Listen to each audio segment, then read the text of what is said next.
അടുത്ത അധ്യയന വർഷം മുതൽ കേരളത്തിലെ സർവകലാശാലകളിൽ ഭിന്നശേഷി വിഭാഗങ്ങൾക്ക് പ്രത്യേക പരീക്ഷയും മൂല്യനിർണ്ണയവും നടക്കുമെന്ന് മന്ത്രി ഡോക്ടർ ആർ ബിന്ദു.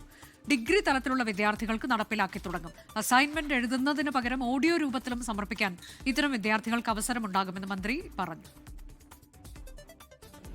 സമയപരിധിയുള്ള എഴുത്തു പരീക്ഷകൾ, oral presentations, conventional practical test, അതിവേഗ പ്രതികരണം ആവശ്യമായ മൂല്യനിർണ്ണയ രീതികൾ തുടങ്ങിയ പരമ്പരാഗത മൂല്യനിർണ്ണയ രീതികൾ ചില വിദ്യാർത്ഥികൾക്ക് ഘടനാപരമായ തടസ്സങ്ങൾ സൃഷ്ടിക്കുന്നുണ്ട്.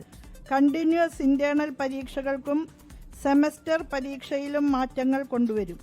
ഉദാഹരണമായിട്ട് അസൈൻമെന്റ് എഴുതി നൽകുന്നതിനു പകരം ഇത്തരം പരിമിതികളുള്ള വിദ്യാർത്ഥികൾക്ക് audio submissions, video presentations, recorded oral explanations എന്നിവ നടപ്പാക്കാനാകും.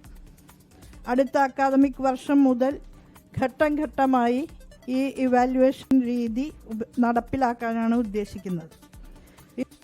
മേഘന മുരളി വിവരങ്ങളുമായി. മേഘന, ഇത്തരം വിദ്യാർത്ഥികളെ സംബന്ധിച്ചത് പ്രയോജനപ്രദമായ മാറ്റങ്ങളാണ്. വിവരങ്ങൾ എങ്ങനെയാണ്? അനുജ, ഒരു മാതൃകാ തീരുമാനമാണ് ഉന്നത വിദ്യാഭ്യാസ വകുപ്പിൽ നിന്നുണ്ടാകുന്നത്. അത് മന്ത്രി ആർ ബിന്ദു തന്നെയാണ് അതിന്റെ ഒരു പ്രഖ്യാപനം നടത്തുകയും ചെയ്തത്. ഭിന്നശേഷി വിഭാഗങ്ങൾക്ക് പ്രത്യേക പരീക്ഷയും മൂല്യനിർണ്ണയവും എന്നുള്ളതാണ് അതിൽ ഏറ്റവും എടുത്തു പറയേണ്ട കാര്യം. അത് അടുത്ത അധ്യയന വർഷം മുതലായിരിക്കും ഡിഗ്രി തലത്തിൽ നടപ്പിലാക്കുക കേരളത്തിലെ എല്ലാ സർവകലാശാലകളിലും എന്നുള്ളതാണ്. ഡിഗ്രി തലത്തിൽ ഒരു പരീക്ഷാടിസ്ഥാനത്തിൽ നടപ്പിലാക്കും, പിന്നീട് അത് ഘട്ടം ഘട്ടമായി വ്യാപിപ്പിക്കുമെന്നുള്ള കാര്യമാണ് മന്ത്രി ആർ ബിന്ദു പറയുന്നത്. അതുപോലെ തന്നെ ഈ അസൈൻമെന്റ് എഴുതുക എന്നൊക്കെയുള്ളത് ഈ ഭിന്നശേഷി വിഭാഗങ്ങളെ സംബന്ധിച്ചിടത്തോളം അതൊരു ടാസ്ക് ആണ്. അത് മാറ്റാനായി പ്രത്യേകമായി ഓഡിയോ രൂപത്തിലും ഇനി അസൈൻമെന്റുകൾ സമർപ്പിക്കാം. അതുപോലെ തന്നെ ഇന്റേണൽ പരീക്ഷകൾക്കും സെമസ്റ്റർ പരീക്ഷയിലും മാറ്റങ്ങൾ കൊണ്ടുവരാനും തീരുമാനമുണ്ട്.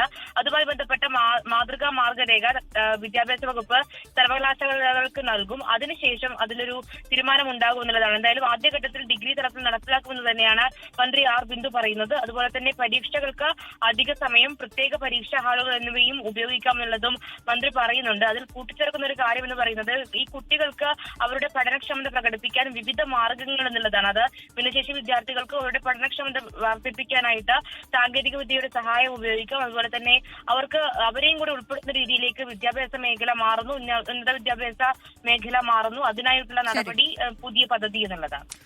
മേഘന മുരളി, തിരുവനന്തപുരത്ത് നിന്നും. ലോകത്തെവിടെയായാലും ഏത് സമയത്തും 24 വാർത്തകളും ഓഗ്മെന്റഡ് റിയാലിറ്റി പാക്കേജുകളും എക്സ്പ്ലെയിനറുകളും വിശദമായി കാണാൻ ഞങ്ങളുടെ യൂട്യൂബ് ചാനൽ നിങ്ങൾക്ക് സബ്സ്ക്രൈബ് ചെയ്യാം.